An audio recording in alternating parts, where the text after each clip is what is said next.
ये कहानी है चुलबुल नाम के एक गधे की, जो धोबी रामू के पास रहता था।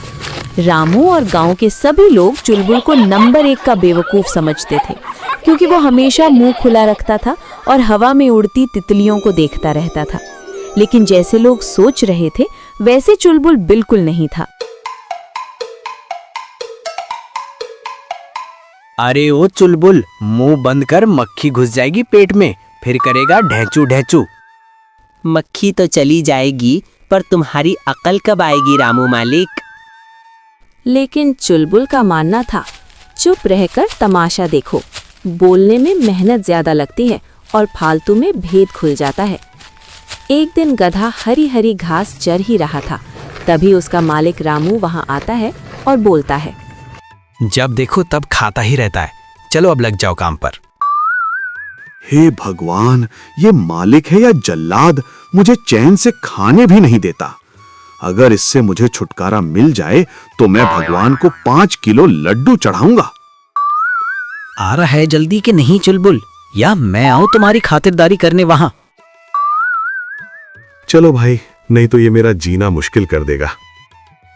आज तुम्हें नमक की बोरी तुम्हें उस पार ले जाना है, ध्यान से चलना, कहीं गिर मत जाना।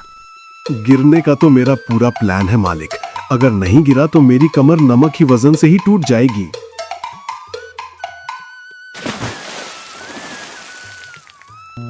अरे गधे, ये क्या किया, सारा नमक खराब कर दिया, कितनी मेहनत से कमाया था।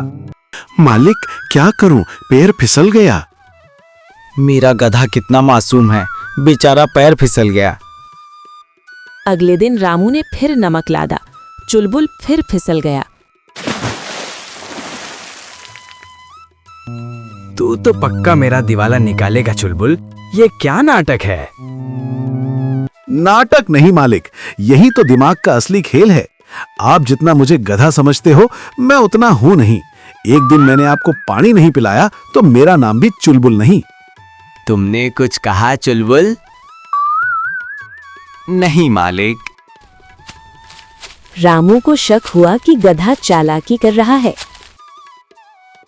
आज इसकी अकल ठिकाने लगाता हूँ, नमक की जगह रुई लाता हूँ। अब गिरेगा तो रुई भारी हो जाएगी और इसे सबक मिलेगा। उसने इस बार नमक की जगह रुई की बोरियां ला दी। चल बेटा चुलबुल, आज तुम्हारा अकल ठिकाने लगाता हूँ। अच्छा, कोई बात नहीं, इसके लिए भी मेरे पास एक तरकीब है। मालिक, मैंने कल एक चोर को नदी के किनारे वाले पेड़ के पास कुछ जमीन में गाड़ते हुए देखा था। मुझे पूरा यकीन है वे लोग जरूर कोई खजाना छुपाए होंगे। क्यों मजाक कर रहे हो चुलबुल? मालिक, मैं सच कह रहा हूं, मैंने अपनी आंखों से देखा है। चुलबुल, मुझे बता, वो किस पेड़ के नीचे है? मालिक, मैं आपको दूर से उस पेड़ को दिखाऊंगा और आप वहां चले जाना उस खजाने के पास। तू क्यों नहीं चल रहा है चुलबुल मेरे साथ? आप अपनी बुद्धि का इस्तेमाल कीजिए, मैं आपको दूर से रखवाली करूंगा। अगर कोई आएगा तो मैं आपको आवाज दे दूंगा। वाह मेरे चुलबुल, ये की ना समझदारी वाला बात। रामू चुलबुल की बातों में चला आता है। वो पेड़ के पास जाने लगता है। जाओ जाओ मालिक, आज आपको वो खजाना मिलेगा जिसे आप अपने घर भी नहीं ले जा पाओगे। जैसे ही रामू पेड़ के पास पहुंचता है, चुलबुल एक पत्थर उठाकर पेड़ के मधुमक्खी के छत्ते पर मार देता है। मधुमक्खी ने रामू को इतना डंक मारा कि उसकी नानी याद आ गई। रामू भागता हुआ अपने घर पहुंच जाता है। मालिक, आप वहां से भागे क्यों? मैंने आपको भागने के लिए बोला भी नहीं था। उस खजाने के चक्कर में आज मेरी जो हालत हुई है, मैं तुम्हें बता नहीं पाऊंगा चुलबुल। मगर ये बात तुम किसी को मत बताना, वरना मेरी इज्जत मिट्टी में मिल जाएगी। नहीं नहीं मालिक, आप ऐसा मत सोचो, आपकी इज्जत मेरी इज्जत। मुझे आराम करने दे चुलबुल, तू भी जाकर आराम कर। मैं तो आराम करूंगा ही मालिक, आप अपना देख लो और लो मुझसे पंगा। गांव के एक लालची व्यापारी ने रामू से कहा, रामू, तुम्हारा गधा तो बेवकूफ है, बस बोझ ढोने के लायक है। इसे मुझे बेच दो, मैं तुम्हें अच्छे पैसे दूंगा। क्या करूं सेठ जी, ये मेरा इकलौता साथी है। बेवकूफ? मैं अभी बताता हूँ कौन बेवकूफ है। मेरा मालिक मुझसे ज्यादा सीधा है। अगले दिन जब व्यापारी उसे देखने आया, चुलबुल ने अपने मुंह में एक सोने का सिक्का दबा लिया जो उसे रास्ते में गिरा मिला था। जैसे ही उसने छींका, सिक्का जमीन पर गिरा। अरे ये क्या, इस गधे ने सोने का सिक्का दिया। देखो सेठ जी जादू, अब बोलो बेवकूफ कौन? चुलबुल ने ऐसा नाटक किया जैसे वो सिक्के पैदा कर रहा हो। लालची व्यापारी की आंखें चमक उठी। रामू, मैं इस गधे के तुम्हें दोगुनी कीमत दूंगा। ये तो कोई जादुई गधा है। लालची व्यापारी ने रामू को 2 गुनी कीमत देकर चुलबुल को खरीद लिया। जैसे ही व्यापारी घर पहुंचा और सिक्के की उम्मीद में चुलबुल के पास आया, चुलबुल ने उसे एक जोरदार दुल्लती यानी कि लात मारी।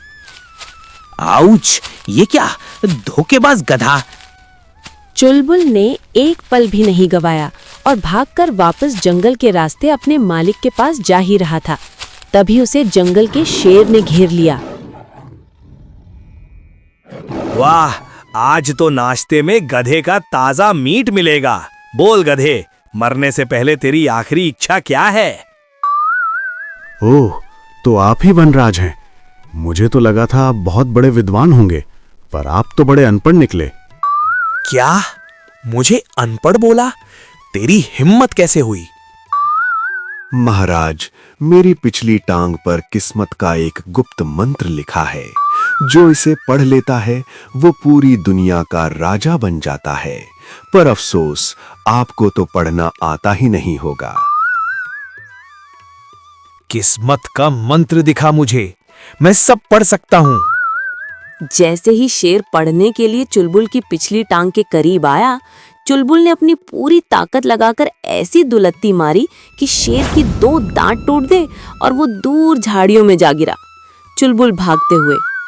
पढ़ लिया मंत्र, इसे कहते हैं लात शिक्षा। चुलबुल भागता हुआ रामू के घर पहुंच गया।